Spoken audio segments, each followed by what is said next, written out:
যে একদল 200 সিট অমুক সিট, এগুলি আসলে মনে করি এগুলো হয়তো বা মিডিয়ার বা অতি উৎসাহী লোকের হয়তো বা কিছুটা হতে পারে।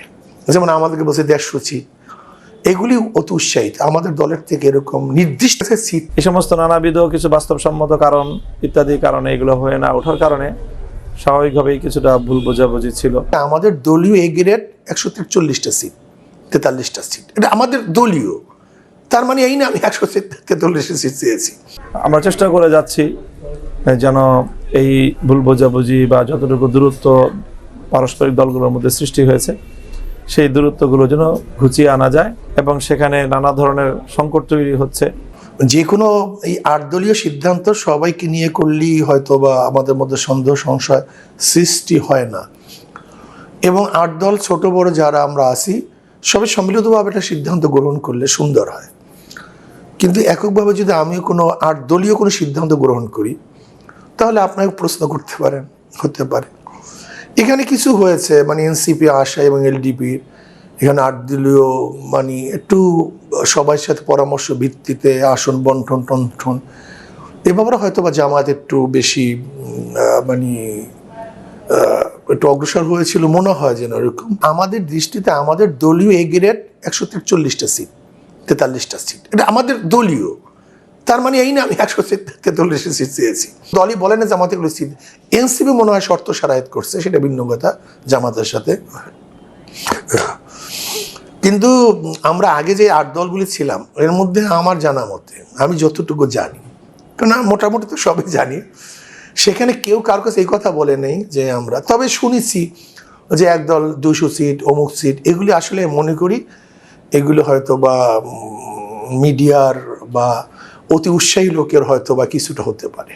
যেমন আমাদেরকে বলছে 150 সিট, এগুলি অতি উৎসাহিত। আমাদের দলের থেকে এরকম নির্দিষ্ট কোনো সিট এখনও চাওয়া থাকার দরকার, যে নীতি থাকা দরকার, সেইটার ব্যতিক্রমের জন্য ব্যত্যয়ের জন্য আমিও না ঘটাই, এটা আমার মধ্যেও থাকা উচিত।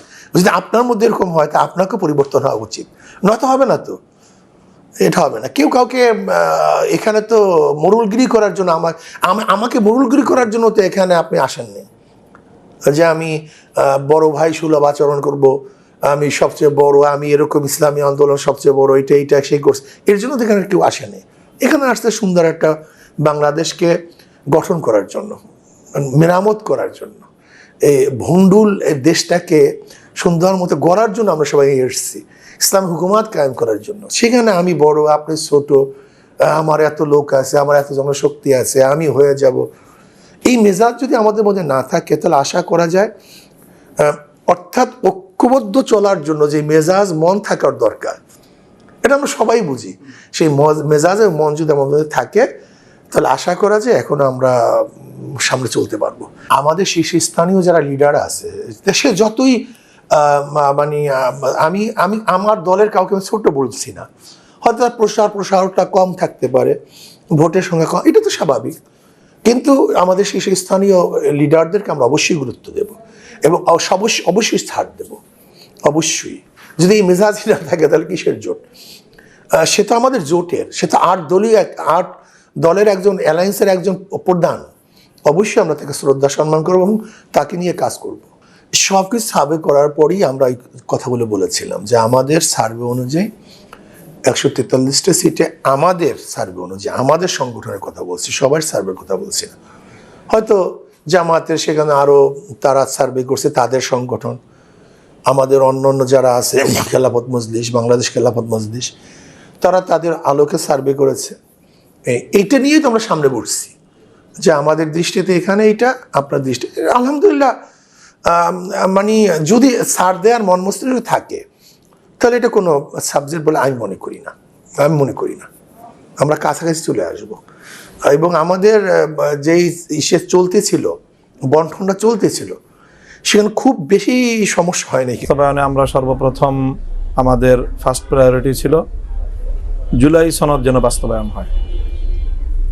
সেই জুলাই সনদের বাস্তবায়ন, জুলাই সনদের আইনি ভিত্তি পরিপূর্ণ কার্যকর করার লক্ষ্যে আমরা মূলত আন্দোলনে যাই। আন্দোলনরত 8টা দল রাজপথ থেকে তাদের মধ্যে একটা নির্বাচনী সমঝোতার পরিবেশ গড়ে ওঠে। সেই ভিত্তিতেই আন্দোলনের পরবর্তী আগামী ত্রয়োদশ জাতীয় সংসদ নির্বাচনে আসন সমঝোতার ভিত্তিতে একটা নির্বাচনী অ্যালায়েন্স তৈরি করার বা সমঝোতা গড়ে তোলার আলোচনা শুরু হয়। তো সেই আলোচনা অনেক দূর অগ্রসর হয়। এর মধ্যখানে আরও কিছু নতুন দল এখানে সংযুক্ত হওয়ার আলোচনা আসে এবং সেটি বৃদ্ধি পেয়ে প্রথমে 10টি দলের সমঝোতা, পরবর্তীতে আরও একটি বৃদ্ধি পেয়ে 11 দলের সমঝোতার পরিবেশ তৈরি হয়। তো 8 দলের পরবর্তী যেই দলগুলো সংযুক্ত হয়েছে এখানে, সেই দলগুলোর সংযুক্তির প্রক্রিয়া নিয়ে এবং সকলের মধ্যে আলোচনা পরামর্শের মধ্য দিয়ে সেই দলগুলোকে সংযুক্তিকরণ, এই বিষয়গুলো যথাযথভাবে হয়ে ওঠেনি। কিছুটা সময় স্বল্পতাও ছিল, ইমার্জেন্সি ছিল।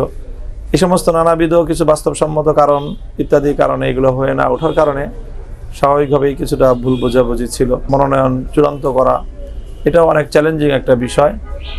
এই বিষয়টাতেও আমরা পরিপূর্ণ একেবারে চূড়ান্ত কোনো সিদ্ধান্তে ঐক্যমত হতে পারিনি।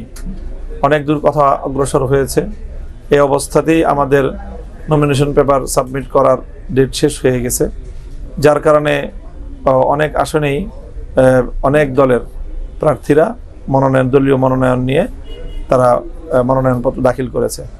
এই অবস্থা এখন আছে। আমরা আলোচনা করছি, আমরা চেষ্টা করে যাচ্ছি যেন এই ভুল বোঝাবুঝি বা যতটুকু দূরত্ব পারস্পরিক দলগুলোর মধ্যে সৃষ্টি হয়েছে সেই দূরত্বগুলো যেন ঘুচিয়ে আনা যায়। ঐক্যবদ্ধ নির্বাচন করার এক বাক্স ওয়ান বক্স পলিসি সেটা বাস্তবায়ন করার লক্ষ্যে আমরা কার্যকর চেষ্টা করে যাচ্ছি ইনশাল্লাহ।